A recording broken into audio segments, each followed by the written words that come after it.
Hello friends, आप सभी को नमस्कार। मैं हितेश कुमार एक बार फिर से आप सभी का ज्ञानकोश यूट्यूब चैनल में स्वागत करता हूं। आज है 19 अप्रैल और 19 अप्रैल से जितनी भी करंट अफेयर्स बनेंगी वो हम आज की वीडियो में चर्चा करेंगे। इस वीडियो का पीडीएफ आप सभी ज्ञानकोश फेसबुक पेज से या ज्ञानकोश टेलीग्राम चैनल या ज्ञानकोश व्हाट्सएप ग्रुप से भी आप डाउनलोड कर सकते हैं। तो चलिए बात करते हैं आज हम आज की करंट अफेयर्स की तरफ। तो सबसे पहले हम पढ़ेंगे आज का दिन। आज है 19 अप्रैल और आज का जो दिन है वो किस दिवस के रूप में मनाया जाता है। तो पहला प्रश्न तो यहीं से तैयार होता है। तो आज का जो दिन है वो विश्व यकृत दिवस के रूप में मनाया जाता है, यानी कि वर्ल्ड लिवर डे या यकृत दिवस के रूप में आज का जो दिन है 19 अप्रैल जो है वो मनाया जाता है। अब इस दिवस को मनाने का मुख्य उद्देश्य क्या है? तो इस दिवस को मनाने का जो उद्देश्य है वो ये है कि जो लीवर से संबंधित, जो यकृत से संबंधित बीमारियां होती है उन सभी बीमारियों के प्रति लोगों को जागरूक करना ही इस दिवस को मनाने का उद्देश्य है। यहां से दो बातें और भी आप लोगों के लिए इंपॉर्टेंट रहेगी कि जो मस्तिष्क के बाद, यानी कि हमारे मस्तिष्क के बाद में यकृत जो है वो शरीर का दूसरा सबसे बड़ा, साथ ही सबसे जटिल अंग जो होता है वो भी हमारा यकृत ही होता है। और अगर ये सबसे जटिल और दूसरा बड़ा अंग है तो अब हम यकृत के बारे में थोड़ी बातें पढ़ते हैं। जैसे कि यकृत के कार्य क्या है। यकृत के सबसे पहले अगर हम कार्यों की तरफ चलते हैं तो सबसे पहला कार्य है इसका संक्रमण और रोगों से लड़ना, कि जो रोग प्रतिरोधक क्षमता होती है उनसे लड़ता है, साथ में जो संक्रमण फैलता है शरीर में उनसे भी ये संक्रमण और रोगों से लड़ता है। दूसरी बात कि जो हमारा रक्त है, खून है, इसमें शर्करा की मात्रा को ये नियमित करता है। साथ में आप देखिएगा कि शरीर से जो टॉक्सिक होते हैं, टॉक्सिक मतलब जो विषैले पदार्थ होते हैं, उन सभी टॉक्सिक या विषैले पदार्थों को ये शरीर से बाहर निकालता है। उसके बाद में कोलेस्ट्रॉल के स्तर को नियंत्रित रखता है। कोलेस्ट्रॉल के स्तर को नियंत्रित रखने के साथ साथ में ये शरीर से पित्त निकालता है, यानी कि जो विषैली चीजें होती है उनको भी निकालने में ये मदद करता है। उसके बाद में रक्त के थक्के के निर्माण में सहायता करता है। मतलब अगर आपको कहीं चोट लग जाती है तो उसके बाद जो आपका लहू निकलता है, खून निकलता है, तो उसके बाद में रक्त के थक्के बनाता है ताकि जो लहू है, खून है, वो ज्यादा ना बहे। उसके साथ साथ में जो सबसे जरूरी बात है वो ये है कि शरीर के पाचन तंत्र में सहायता करता है। तो ये सारे के सारे जो कार्य हैं ये मैंने आपको यकृत के कार्य बताए हैं। तो इस प्रकार से इतने सारे कार्यों में हमारी मदद करता है, शरीर को स्वस्थ रखता है, रोगों से लड़ता है। इसलिए आज का जो दिवस है ये यकृत दिवस के रूप में मनाया जाता है। अब हम बढ़ेंगे आज के पहले प्रश्न की तरफ। तो सबसे पहला प्रश्न आपकी स्क्रीन पे है कि ई पंचायत पुरस्कार 2021 कैटेगरी फर्स्ट में पहला स्थान किस राज्य को दिया गया है। तो पहला स्थान कौन से राज्य को दिया गया है? तो चार ऑप्शन आप लोगों के पास है। यहां से देखिएगा, ऑप्शन ए में लिखा है उत्तर प्रदेश। तो उत्तर प्रदेश राज्य जो है इसे ई पंचायत पुरस्कार 2021 कैटेगरी फर्स्ट में पहला स्थान दिया गया है। अब यहां से देखिएगा, पहला स्थान अगर उत्तर प्रदेश को दिया गया है तो दूसरे स्थान पर कौन है? दूसरे स्थान पर है असम और छत्तीसगढ़। दोनों राज्य जो हैं वो संयुक्त रूप से दूसरे स्थान पर है। और तीसरे स्थान पर कौन है? ओडिशा और तमिलनाडु। तो ये हमने जो ये पुरस्कार दिए गए हैं इनमें पहले, दूसरे, तीसरे स्थान पर जो राज्य थे उन तीनों के बारे में जानकारियां प्राप्त कर ली है।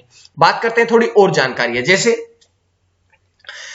जैसे कि अगर हम बात करते हैं कि दूसरे स्थान पर असम और छत्तीसगढ़ एक साथ रहे, तीसरे स्थान पर ओडिशा और तमिलनाडु संयुक्त रूप से रहे। और ये जो पुरस्कार है ये उन राज्यों को दिया जाता है जो ग्राम पंचायतों में सूचना प्रौद्योगिकी जो है इसका अत्यधिक प्रयोग करते हैं, यानी कि अधिक से अधिक जो डिजिटलाइजेशन का कार्य करते हैं, प्रयोग करते हैं, उन सभी राज्यों को ये पुरस्कार जो है ये दिया जाता है। अब यहां से देखिएगा कि अगर आपसे पूछा जाए कि उत्तर प्रदेश, क्योंकि उत्तर प्रदेश को दिया गया है, कि उत्तर प्रदेश के मुख्यमंत्री कौन है, तो योगी आदित्यनाथ जो है वो उत्तर प्रदेश के वर्तमान में कौन है? मुख्यमंत्री। ऐसा कौन सा राज्य है जहां पर दो उप मुख्यमंत्री हैं?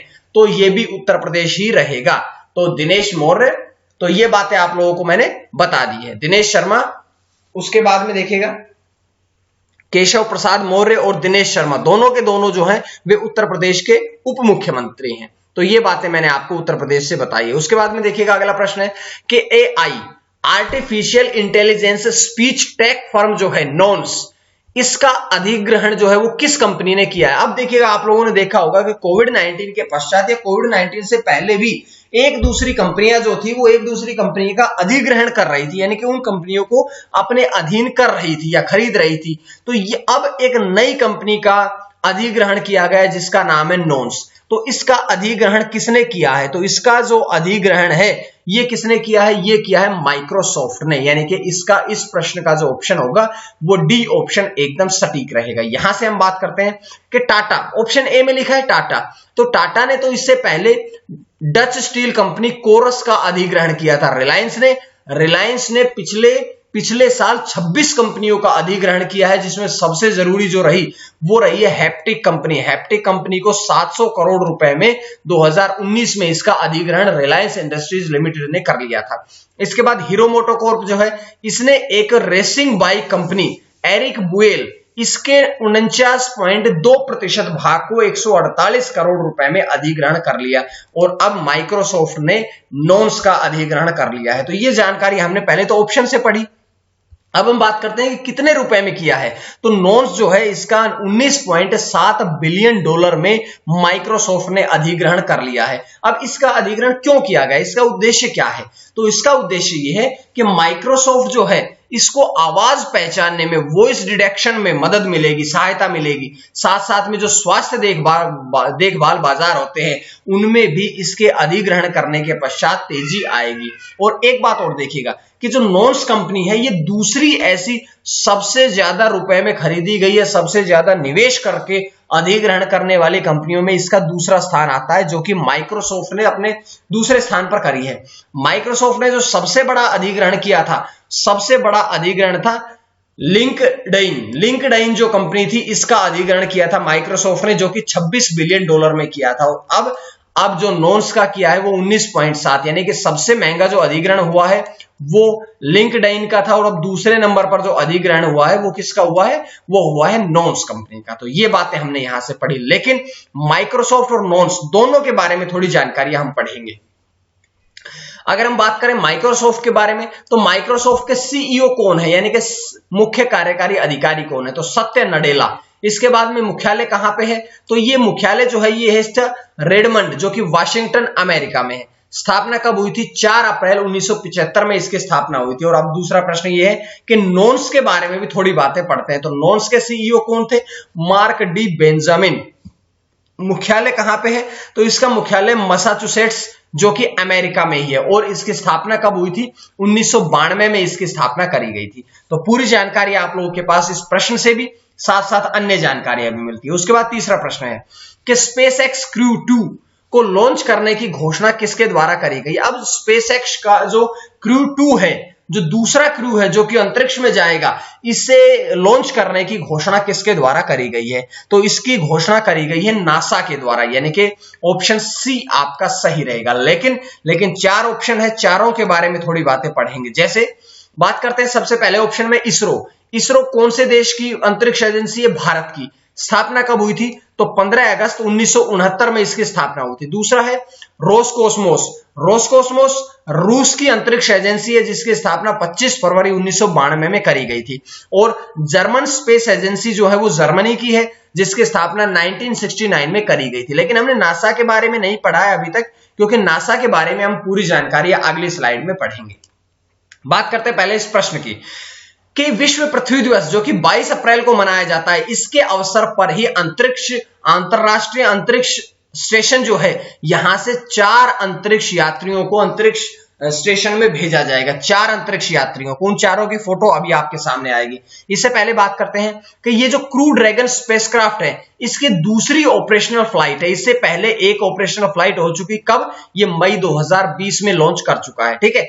उससे पहले देखिएगा 2012 से 2020 के बीच में अंतरराष्ट्रीय अंतरिक्ष स्टेशन में कार्गो पहुंचाने के लिए, कार्गो मतलब होता है कोई भी माल सामान पहुंचाने के लिए, ड्रैगन 1 को 20 से अधिक बार लॉन्च किया जा चुका है। और अब इसी ड्रैगन के द्वारा ही 4 अंतरिक्ष यात्रियों को अंतरिक्ष में भेजा जाएगा, जिसके बारे में मैं जानकारी आपको 3-4 दिन पहले की वीडियो में दे चुका हूं, जिसमें पहली महिला भी रहेगी अंतरिक्ष में जाने वाली। तो यह बात हमने पढ़ ली थी। देखिएगा ये 4 व्यक्ति है जिनको भेजा जाएगा। अब हम बात करते हैं नासा भेजेगी, तो नासा के बारे में पढ़ते हैं। नासा की फुल फॉर्म क्या होती है? National aeronautics and space administration. इसके कार्यवाहक प्रशासक कौन है? स्टीव जूरचिक। मुख्यालय कहां पे है? Washington DC America. स्थापना कब हुई थी? तो 1 अक्टूबर 1958 में इसकी स्थापना करी गई थी। साथ साथ में देखिएगा कि स्पेसएक्स के द्वारा भेजा जाएगा। तो स्पेसएक्स के बारे में हम बात करते हैं। इसके संस्थापक और सीईओ कौन है? तो एलोन मस्क जो है वे इसके संस्थापक और सीईओ भी हैं। स्थापना कब हुई थी? 2002 में। मुख्यालय कहां पे है? कैलिफोर्निया, अमेरिका में इसका मुख्यालय है। तो इस प्रकार से पूरी जानकारी आपको मिल जाती है। अब चौथा प्रश्न कि believe what life and cricket taught me नामक आत्मकथा किसकी है? अब ये मई में इसका विमोचन होगा, लेकिन मैं आपसे प्रश्न अभी पूछ रहा हूं कि ये किसकी आत्मकथा है। तो 4 ऑप्शन आप लोगों के पास है। बड़ी इंपॉर्टेंट बातें आती है, पुस्तकों से संबंधित एक प्रश्न आपके एग्जाम में आता है। यहां से देखिएगा 4 ऑप्शन आप लोगों के पास है। यहां से सुरेश रैना जिन्होंने अभी हाल ही में कुछ समय पहले ही संन्यास की घोषणा करी थी, रिटायरमेंट की घोषणा करी थी, उनकी आत्मकथा मई में लॉन्च होगी जिसका नाम है believe what life and cricket taught me. तो अब ये जानकारी है, लेकिन देखिएगा 4 ऑप्शन है, यहां चारों के बारे में हम पढ़ते हैं। दूसरे ऑप्शन पे लिखा है युवराज सिंह। तो युवराज सिंह की जो आत्मकथा है उनका नाम है the test of my life.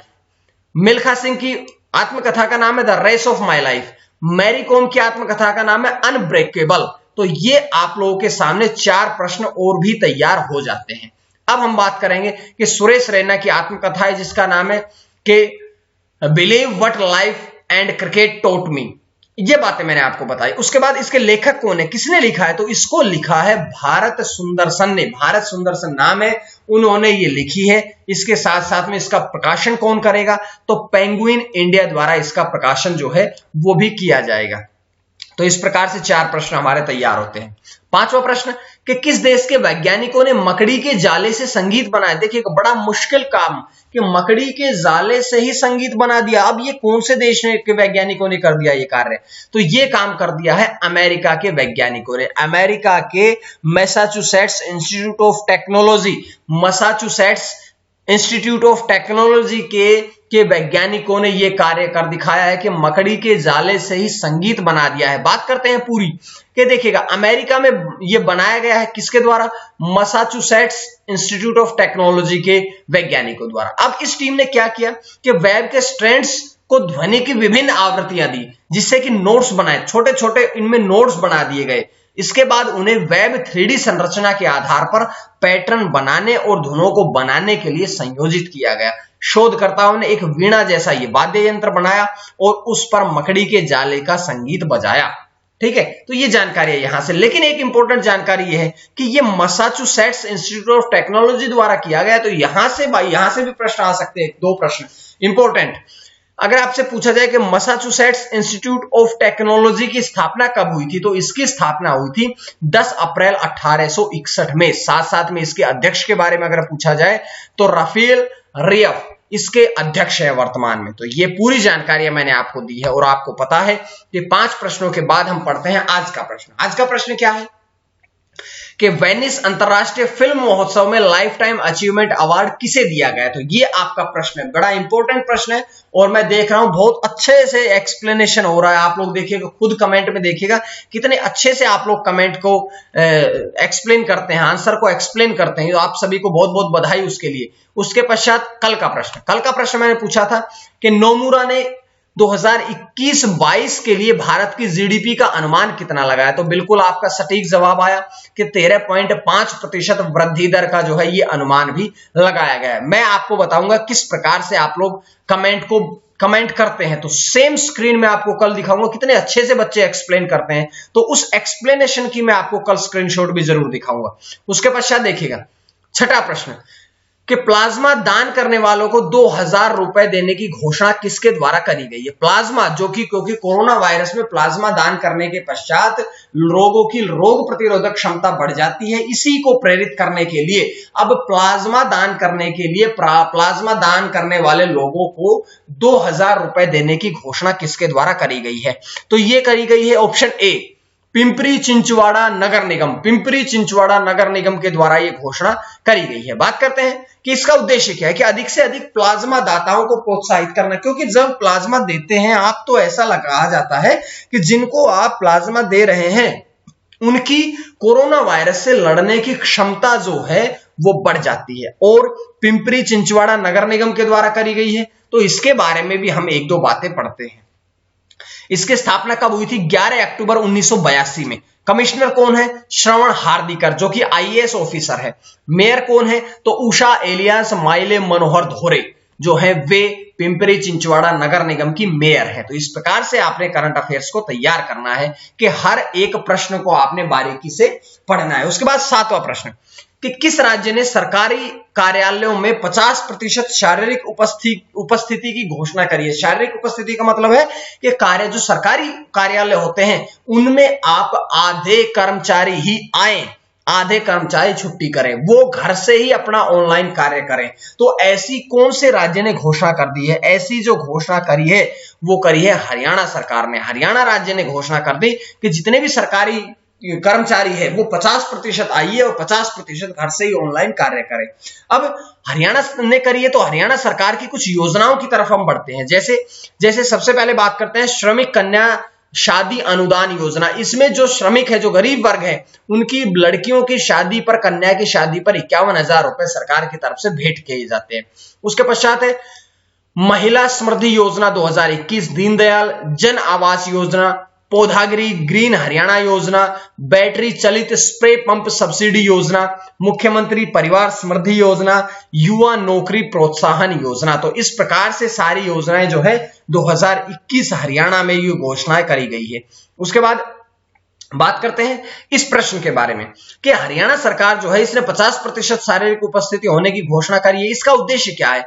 तो उद्देश्य सिंपल सा है, कोरोना वायरस को रोकना। कोरोना वायरस को रोकना ही इसका मुख्य उद्देश्य है। यहां से हम बात करेंगे कि उप सचिव से ऊपर के स्तर के सभी अधिकारी, उप सचिव, देखिएगा ये एक रैंक बना दिया गया है। उप सचिव रैंक जो है, इस रैंक को आधार मान करके जो इससे नीचे के स्तर के लोग हैं वो घर पर रह करके 50% कार्य करें, और इससे ऊपर के जितने भी अधिकारी हैं उन सबको अनुमति है कि वो सब के सब ऑफिस में आएंगे। लेकिन उप सचिव से नीचे के अधिकारी जो हैं वो 50% आएंगे, इससे ज्यादा नहीं आएंगे। उसके बाद प्रश्न नंबर 8 कि किस राज्य ने कुंभ मेले से वापस आने वालों के लिए आरटीपीसीआर परीक्षण जो है वो अनिवार्य किया? देखिएगा कि कुंभ मेला जो कि 1 अप्रैल से 30 अप्रैल तक होना था वो अब 17 अप्रैल को ही समापन कर दिया गया है उसका। और उसके पश्चात ये कहा गया है कि जो भी कोरोना वहां से आएंगे उनका कोरोना टेस्ट होगा। ये लेकिन ये घोषणा किसके द्वारा अनिवार्य कर दी गई है? तो ये घोषणा करी गई है गुजरात सरकार के द्वारा, गुजरात राज्य के द्वारा ये घोषणा कर दी गई है कि जो भी व्यक्ति कुंभ मेले में गया था वो अगर वापस लौट करके आता है तो उसका कोविड टेस्ट होगा ही होगा। और कुंभ मेले का आयोजन कहां पर हुआ 2021 में? तो कुंभ मेले का जो आयोजन है ये आपका किया गया है हरिद्वार में। और इसका आयोजन जैसे कि मैं पहले बता चुका हूं कि 1 अप्रैल से 30 अप्रैल तक होना था, लेकिन कोरोना वायरस के कारण इसे, अत्यधिक कोरोना वायरस फैल जाने के कारण इसे 17 अप्रैल को ही इसका समापन कर दिया गया। तो इस प्रकार से पूरी जानकारी मैंने आपको दे दी है।